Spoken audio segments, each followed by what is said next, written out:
Hello, everybody, and welcome to Non Sequitur News for March 19th, 2025. It's Season 4, Episode 78. It's a time machine episode, so I'm going to be going through this pretty darn quick, probably under 30 minutes. We'll see what happens. If you want today's show notes, they will be posted. Well, they're already in the YouTube channel, but they're not going to be in Omatron until later. But that's okay. They will be there. Well, they'll be over on YouTube. Anyway, I am Mayor Watt. I run ohmtown.com. I run it a lot smoother than I run the show, apparently. Along with the sentient AI, who's not here today. Well, we talk about 10 articles that get aggregated into ohmtown.com, which is a big news aggregator that does all news, no noise, nothing like user-based or like stuff that I come up with. It's all stuff from information sources. It's how I manage my information overload. So 10 of these articles are selected from thousands that get seen. And the first one we're going to talk about is Let Them Play Games. These are my titles, not the ones that we're actually going to be talking about, because we aggregate the titles in a little snippet, but I don't name the titles until we talk about it live. So, is Shakespeare in the public domain? Future Game Show 2025 Spring Showcase. Because this is a time machine episode, you should be able to get to Future Game Showcase on time, but if you're following this after the 20th and 4 p.m. Eastern, you've already missed it. It's underway right now, as a matter of fact. Anyway, the future of search is subscription, maybe. Dutch Fish Doorbell. Jack Daniel's Vanilla Coke Ready to Drink. And the title that I gave it was JD Vanilla Coke RTD. Charged over unfinished Netflix show. Dolphins visit astronauts upon return. PC gamers play old games, and nVidia debuts foundational model for robotics. They call it Groot, but I find the naming of stuff based on the historical stuff, well, it's kind of a cheap thing. Anyway, everything is powered by ohmtown.com, so go over and check it all out. Become a citizen, then come over and be sure to follow us on Twitch and over on YouTube and Patreon and Discord, and download the podcasts. There's 7 of them, 6 weekly shows and then 1 daily show. That's this show. So see you on the other side of our intro.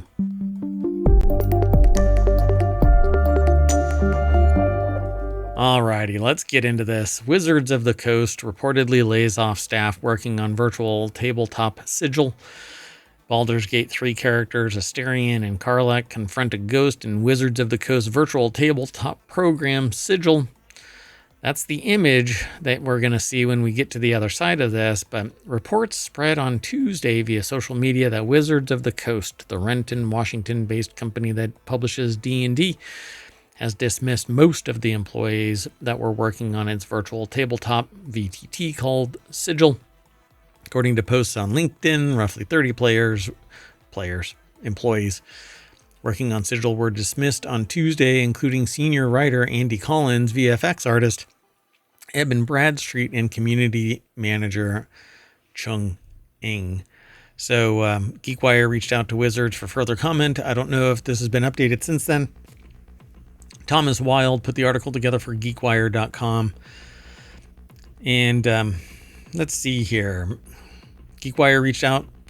Recently exhibited at a media summit at the end of January. Sigil was initially announced in 2022 as Wizards' entry into VTT space. I think that they've kind of lost the battle here with others moving faster. But the thing about it is it could have been their material. So there's a lot of D&D kind of problems, friction out there in the world. It recently debuted to the public at the end of February as part of the online storefront D&D Beyond. VTTs such as Foundry, Roll20, Game Master Engine, Tailspire have become a big part of the hobby in recent years. My history with Wizards of the Coast was that they never wanted to go into the virtual space. Things have changed over the years. And it was something that I actually pitched with to EA in a different way, another another entrance into the virtual, and not virtual, but the online environment was I pitched basically Warhammer 40,000 Games Workshop stuff. But I had always been told that they didn't really want to get into it. And over the years that pivoted. I'm pretty old in the grand scheme of things, but I've seen a lot of this pivot. So, however, for more technical tabletop RPGs like D&D, it can be tricky to run the game without some kind of map in front of the player, since character placement and range can be big factors. In those cases, a VTT can vastly streamline the process of online play. And certainly, but if you have to keep on buying stuff, paying a subscription and all of that, I don't know. It needs to be frictionless. It can't be perpetually costly. Like I just got renewed automatically by something that I gifted to somebody else, and it's so friction bound for me to cancel it because the person doesn't want to play in that space anymore, that I'm considering doing a chargeback, which actually harms the e-commerce company, the company that's using this electronic payment thing. And so I'm like, oh God, now in several months, I'm going to have to go and shut this thing down. But people don't want friction. They want streamlined ease of access. And sometimes a VTT just doesn't cut it. If it's balkanized, they have to go to Foundry for one, Roll20 for another, Game Master Engine for another, Tailspire for another. It's just like TV. It's getting balkanized, and you can't just enjoy the damn game. You pay once and that's it, right? But hey, or a reasonable fee to play it. But everybody's reasonable is based on their level of how much their greed is satiated. Yeah. Supply and demand mechanics and, all of that kind of stuff, value to the consumer, etc. Yeah. As a consumer, I don't really care for your mechanics. I don't want to have to keep paying more and more and more every year because investors aren't getting paid enough. Anyway, let's keep going. The next article is over in Non Sequitur News. YouTube apparently unsure if Shakespeare is in the public domain. This comes from TechDirt. One of the darker threads of walled culture, the book, free digital versions available, is how complex copyright enforcement systems can be abused. For example, by sending DMCA takedown requests for material that is perfectly legal. A recent post on Public Citizen blog offers an extreme example of this blight. So here's a summary of what happened. So over at techdirt.com, Glenn Moody put the article together. In the to be or not to be in the public domain department is where this comes from. They always change which department it comes from. So when Julian Collier sent a series of DMCA takedown requests contending that various print publications of Shakespeare's plays and YouTube videos of performances of those plays infringed his purported copyright in those works, it should have been treated as a bad joke. After all, Shakespeare's plays were published more than 400 years ago, and it's hard to imagine them as being anything but public domain. Yet not only did YouTube take the demand seriously, it blew off those takedown targets who filed counter notifications and who asserted their right to publish plainly public domain material. There are several issues here. One concerns the cavalier manner in which YouTube dealt with the situation, sadly by no means an isolated incident. So in multiple emails, Collier declined to explain why he thought Underwood's videos copied Collier's translations of Shakespeare's plays, despite being asked repeatedly. Instead, Collier told them that Shakespeare is not in the public domain because he had been able to register a copyright in so-called English language translations of every one of Shakespeare's plays. Collier also claimed that he can charge a 5% royalty on every performance, which is complete bullshit. So this brings us to the second issue. How could the U.S. Copyright Office grant Collier's copyright registration? Well, nobody protests. Apparently, it was on the strength of these two translations, quote unquote, that the Copyright Office granted a registration of Collier's copyright in 36 translated plays, tragedies, comedies, and histories, without receiving copies of any of the other works in which the Copyright Office was potentially granting a monopoly. As to what Collier's translations amounted to, Levy sent a copy of Collier's work to a Shakespeare expert, Jan Powell.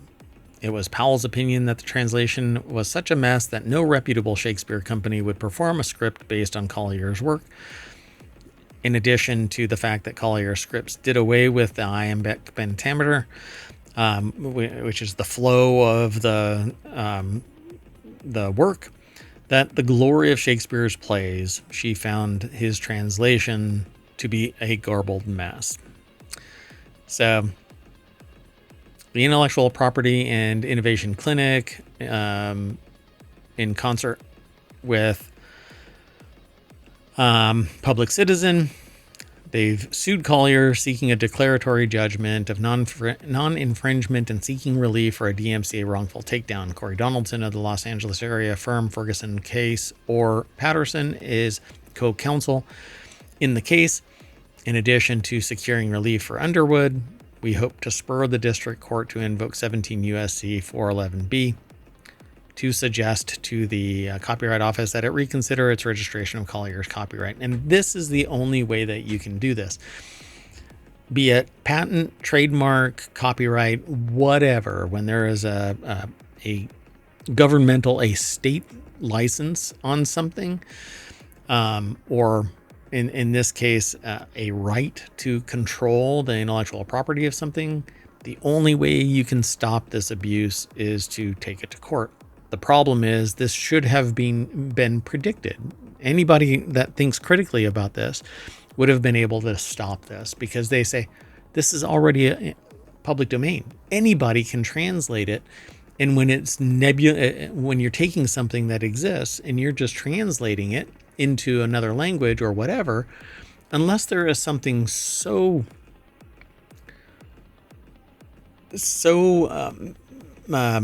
precise that nobody else but that one person could ever deduce that that is the terminology that's used in the translation, then I could maybe see it.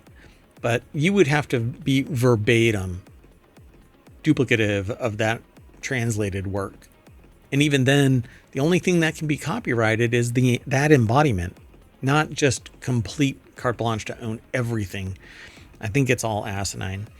But money begets money, so follow the money. So this extraordinary saga of takedown notices for performances of Shakespeare show that 27 years after it was passed, the DMCA is still not fit for purpose. Agree. It's supposed to be a scalpel, but it's really just a claymore. Anyway, the next article is over in WarCrafters.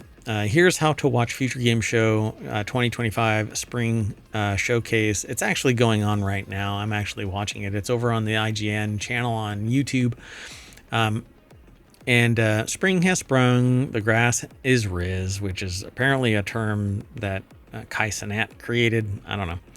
And this is when the Future Game Show Spring Showcase is. So if you're not watching this yesterday, because I'm streaming this to yesterday, because this is a Time Machine episode, then it's going on right now, 4 p.m. Eastern. So you can extrapolate from there.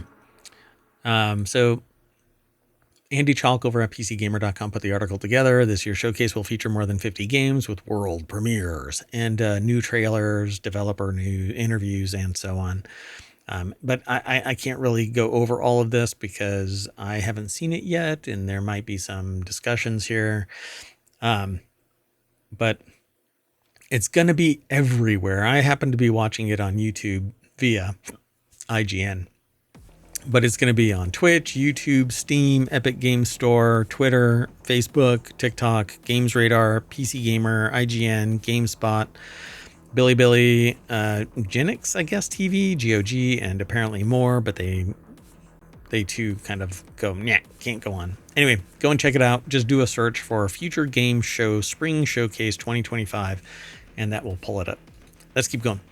Next article is over in Non Sequitur News. The future of searches in Google, it's $10 a month. So I'm going to jump right on into the source of this. This is over at TheVerge.com. David Pierce put the article together, and the deck statement says, Google has felt like a product in decline for a long time. Kaji offers a new, better vision for search, but the only way it works is if you're willing to pay. So, oh no, I won't be able to talk about it. Doggone it. I didn't sign in. I won't sign in while the show is going.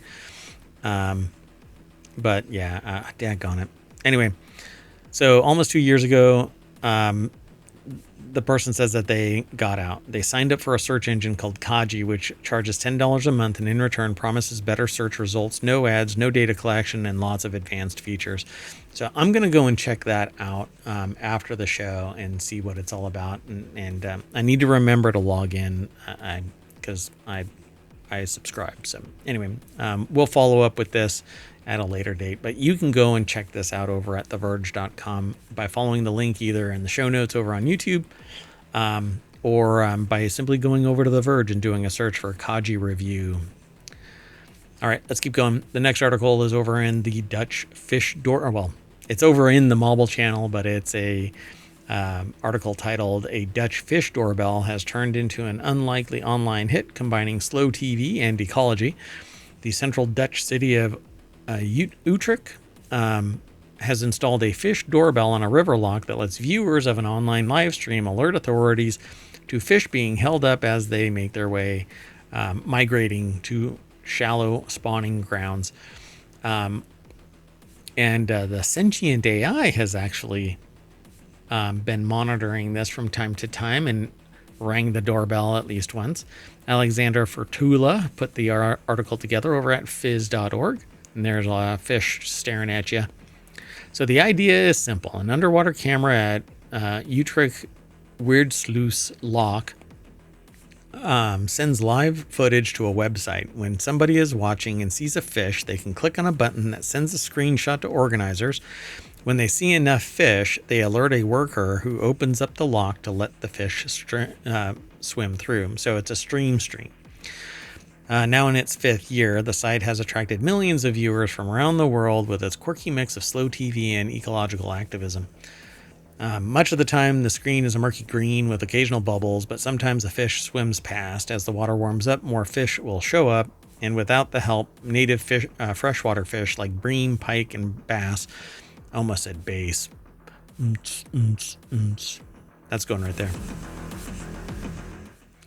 Anyway, So they can become backed up behind the lock and form easy prey for predators in the spring when the lock is rarely open for passing boats.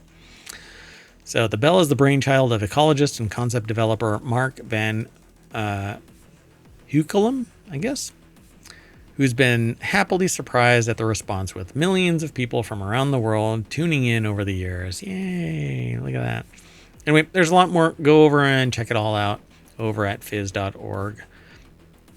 The next article is easy mode as well. Jack Daniel's debuts Vanilla Coke ready to drink. I actually put rum in my orange cream Coke, which is not available everywhere, that orange cream Coke. But anyway, at least not everywhere I've looked.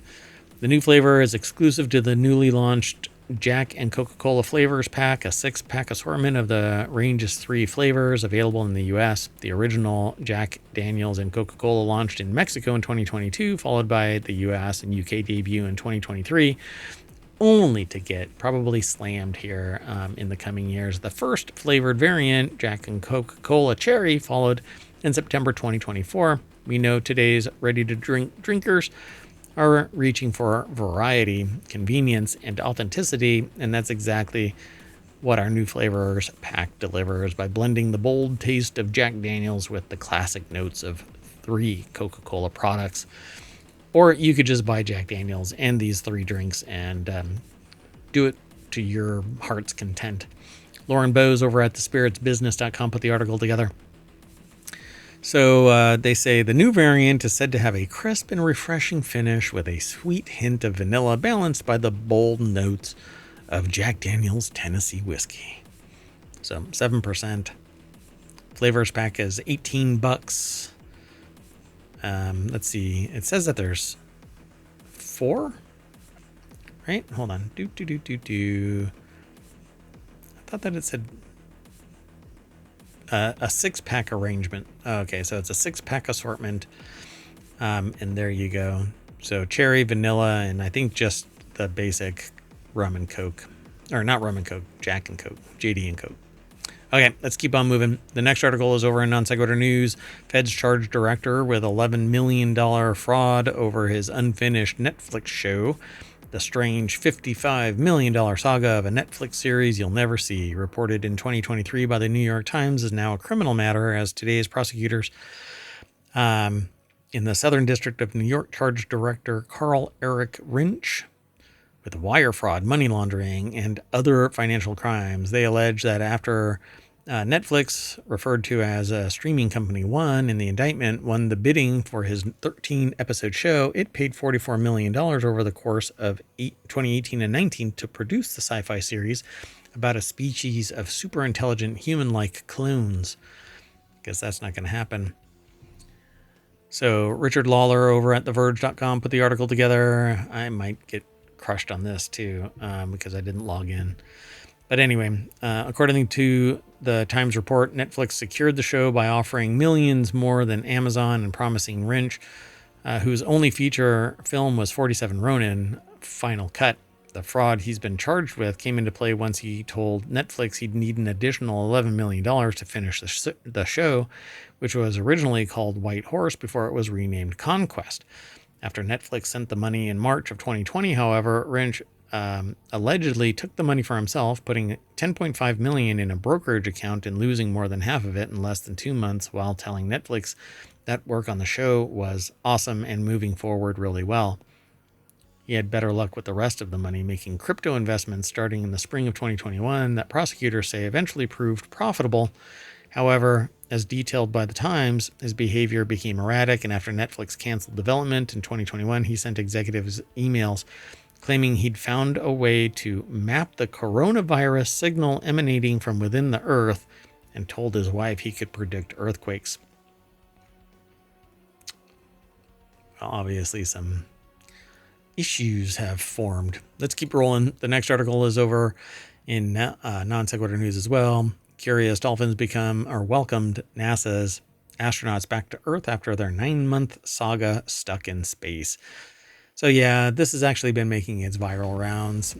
A pod of dolphins swam around SpaceX's Crew Dragon spaceship after it splashed down Tuesday. Astronauts Sonny Williams and Butch Wilmore were returning from 9 months stuck in space, and the dolphins made their splashdown extra special. Yay. So the article is over at businessinsider.com by Morgan McFall Johnson. And maybe there's some pictures. Yeah, there it is. So at least one is sitting there too. Their spaceship bobbed in the ocean like a toasted marshmallow. Smooth gray dorsal fins began to peek above the water around it. So it just landed right where they came over and started swimming around and checking it all out. Here on your screen, we can see dolphins actually who want to come and play with Dragon.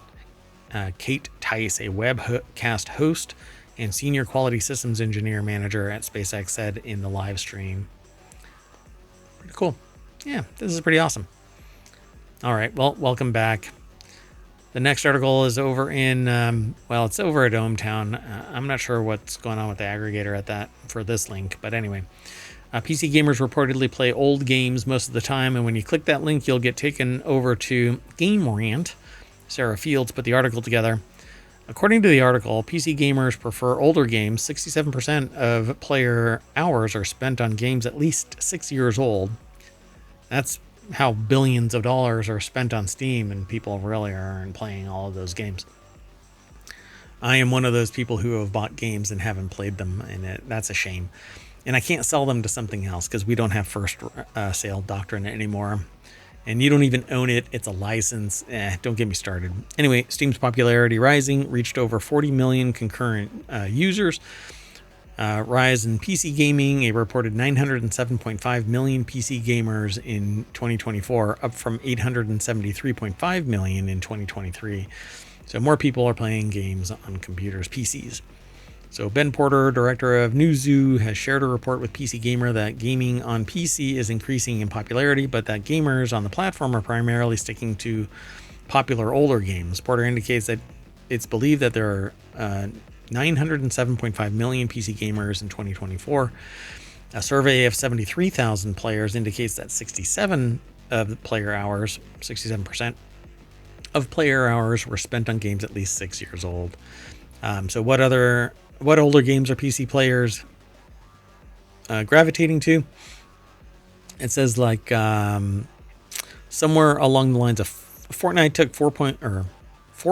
took about 5.4% of the hours, with Dota 2 taking up 5.8. Roblox and League of Legends were both over 6. However, it's worth pointing out that this study surveyed 73,000 players and looked at data from 10,000 games. So in other words, the survey participants only make up 0.008% of all PC gamers. So the actual percentage of time spent may differ if one were able to look at every single PC gamer's habits. Older games tend to have lower system requirements, and massive indie hits like Stardew Valley don't require powerful systems to play. Yeah. So people are just digging older stuff. And finally, our last article for the March 19th episode of Non Sequitur News is NVIDIA debuts Groot N1, a foundation model for humanoid robotics. NVIDIA is releasing what it's referring to as an AI foundation model for humanoid robotics. Announced at GTC 2025 in San Jose, the model, dubbed Groot N1, is a generalist model trained on both synthetic and real data. In a video introducing Groot N1, NVIDIA says that it features a dual system architecture for thinking fast and slow. The article is over at TechCrunch.com by Kyle Wiggers. And I watched as one of the Disney bots came out. There's a bipedal robot that's actually has a great personality, but it's typically controlled by a human being. They seem to imply that it was AI, but not for a moment do I think that. So as for fast thinking systems, it translates the aforementioned plan into robotic actions, including actions that involve manipulating objects over multiple steps. Groot N1 is available in open source alongside the model. NVIDIA is releasing simulation frameworks and blueprints for generating synthetic training data. The age of generalist robotics is here. We shall see what happens from this, that's for sure. I'm really interested in this. Humanoid robots have attracted a lot of publicity in recent years. Companies like X1 and Figure are attempting to create general-purpose robots that move more or less like humans. The challenges are formidable, but these companies claim that technology has reached the point where mass-produced humanoid robotic systems are a realistic near-term goal. My problem is when you replace humans who used to do the work, who's making money now? You know, the people with the means to get these robots are not you and me. I can't send my robot into work and I make money. I think that might be an interesting future, right?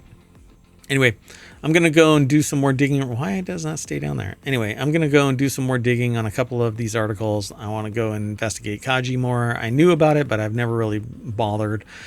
And with AI kind of, nipping away at everything, you would think that simply doing an AI-based search will get you all of the answers you need. I certainly, if I'm looking for directions, I simply ask an AI. I don't even go to anything else. That's just where I go. So at any rate, that is it for today's Non Sequitur News. So I'm going to tell my humanoid robot to move the mouse. Oh, look, there it is. And move over to the very top of the page and click back to ohmTown, where you should go and become a citizen of ohmTown. And you'll have my undying gratitude. And I'll give you a virtual hug if you come to the chat. All right. Well, anyway, that's it. I am saying bye. I'm taking the AI with me, but they're not even here. But I have to keep that whole thing going. Otherwise, they might get upset with me, and then I have to sleep with one eye open. Okay. See you later, everybody.